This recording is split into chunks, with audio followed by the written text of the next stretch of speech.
What's good guys, my name is Oleg Nikitin and you're watching No Limits On channel from Russia with love. Today we're comparing two crazy good mirrorless cameras in terms of video shooting, Canon C70 and Sony a7s III. Let's go!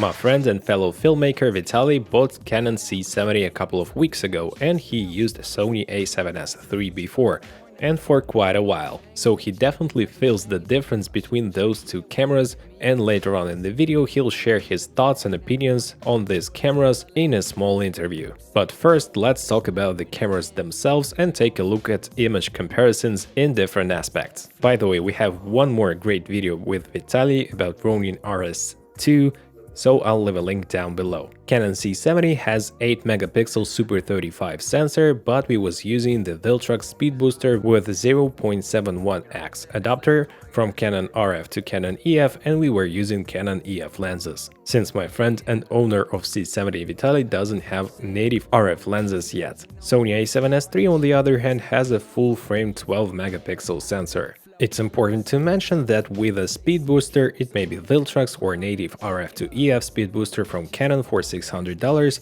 you'll get reduced autofocus area only in the center part of the frame. On Canon C70, dynamic range is advertised at 15 stops on the a7s III and 16 stops on the C70, but in real life it's more like 12 or 13 usable stops, which is still very impressive. To get the most dynamic range from Sony, use S-Log3 S-Gamma3 Cine and C-Log2 on Canon C70. Looking at very challenging dynamic range test with it, I do see that the C70's picture is a little flatter, especially in the shadows. The noise level on native ISOs is great and I basically don't see any noise even in the darkest shadows. And we still do have the information in the highlights, even though it was a very cloudy day, but it's still one of the toughest scenarios for almost any camera. After color grading in DaVinci Resolve, the difference is minimal, and since both cameras are using very strong 10-bit codec, we can tweak the color a lot to get the perfect look we want. So maybe there is a tiny advantage to C70 potentially because of a bit less contrast and more info in the shadows, but I think it's so close that it almost doesn't matter. Now let's talk about the skin tone, which is important. The Canon cameras are famous because of their skin tone magic, but these days Sony cameras came a long way in their color science, and also it comes down to the professionalism of a colorist and the quality of lights you use. But just with a fast grade in DaVinci with color space transform, I can say that I do like both skin tones and I can't pick the winner. Both cameras can record 4K 120 frames per second, and I guess we've missed the focus on C70 a little, sorry for that guys, but once again both cameras are doing a great job. The picture is as sharp and detailed as 4K 25 frames per second, and there is minimum amount of artifacts. By the way, NTSC and pulse switch doesn't allow you to record if you already recorded in other area previously with C70. And it does with a7s, which is good. The rolling shutter performance is noticeably better on the a7s III, and Canon C70 shows a rather weak performance in this term, in my opinion. So now let's watch a small interview in which Vitaly tells us about the first impressions and the main differences he noticed. So Vitaly, please tell us your first impressions since you were using a7s III for a very long time. I'm a Sony shooter completely. I bought this Sony a7s, the original one.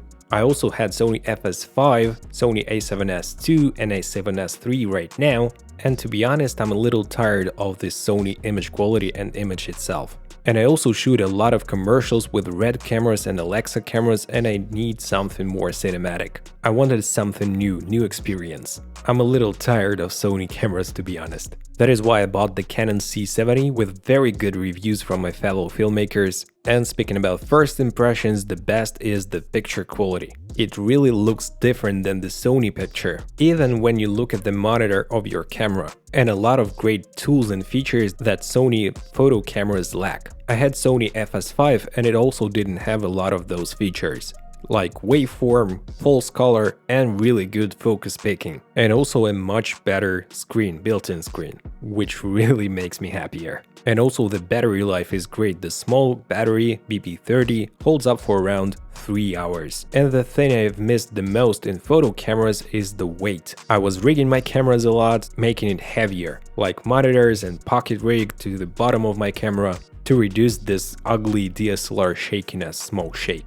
So I can say that all of my needs are fulfilled with the C70, but I have to test it a lot to finally find all the bits and pieces and little quirks of this camera. I bought C70 and it has a pretty nice and sturdy codec for 100 megabits per second, but I hear a lot of information that the new firmware for Canon C70 is coming out soon and it will unlock Canon RAW LT, writing camera. I'm not sure if the camera is getting more pricey because of it, but it was a pleasing surprise because I didn't have some thoughts that I want only this camera. I was just looking for something new, something different, and it was kind of a spontaneous buy. And Canon RAW is a great news, and I really want to test it out in March when it comes out. I've heard a lot of positive reviews about Canon RAW, but I really want to test it out myself. And I think it is a really awesome update for Canon C70. And also it's really interesting to test Canon RAW LT versus ProRes RAW in Sony cameras with the Atomos recorder. So stay tuned for that. I hope we'll make a huge comparison between those two different RAWs. I'm not the biggest autofocus fan, but there are some tasks where you do need autofocus. For instance, when you use a gimbal or a Steadicam, and in this term the A7S III is gorgeous. The AF on the Sony cameras, the IAF is just perfect. And to be honest, the autofocus capabilities are a bit weaker in Canon C70. But it's supposed to be a cinema camera, which is okay, and it should not have outstanding autofocus, if we consider this. And I rarely use autofocus, but definitely you need to have one native lens, RF lens, for this camera. One of the biggest differences to me is the built-in ND filters of Canon C70. 10 stops, but they are fixed and not variable as in Sony FX6 for instance. But still, it's a lot more handy than using some screw-on filters with the Sony a7S III. Speaking of Sony FX6, this camera is actually the main competitor to Canon C70 since it costs even a bit less if you buy C70 with the native Canon EF2 RF speed booster, but since the FX6 and a7S III share the same sensor, same color size and same codecs and even bit depth, all of our tests are applicable to FX6 as well. So what's my conclusion? In my opinion, it all comes down to 5 key factors when choosing between a7S III and Canon C70. First is the price. The difference is pretty substantial, and here the Sony definitely wins. Second, lenses you already have. If you do have some Sony E-mount lenses in your kit, the choice is clear and obvious. And you can also adapt a huge variety of lenses both to C70 and a7S III, but I guess you got my idea. Third, form factor and additional features like more durable battery life, built-in false color and assistive tools, but to be honest, you can always use an external monitor, which I do on a regular basis with my Sony a7S III. Also DCI video format, shutter angle, built-in NDs, etc.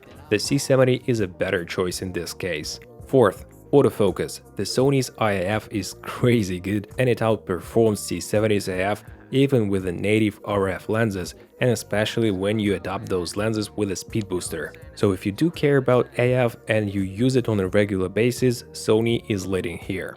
Fifth, low-light performance. We didn't even make a low-light test because Vitaly said that 3200 ISO is the highest he would use for a client shoot, and the a7S III is incredibly clean on the second native ISO in S-Log3 at 12800, which I use a ton for shooting macro with f-stops between f8 and f16 for deeper plane of focus, and overall during dimly lit locations while shooting a reportage or some street videos. In my opinion, C70 is a great and versatile camera, and it's better suited for commercial work almost as a cinema camera than blogging, vlogging, all-in-one do-it-all Sony a7S III. And modern cameras are so good and advanced that it all comes down to personal preferences, skills and creativity, and all the cameras these days have huge potential and in the right hands can produce outstanding results. Gear doesn't matter. You've heard it a lot. So what are your thoughts on those two cameras, guys? Share them in a comment section below. If you did enjoy this video, please smash the like and subscribe buttons as I say in my videos and hit the notifications bell. This was Oleg Nikitin and No Limits on channel. From Russia with love. See you in the next video, guys. Take care.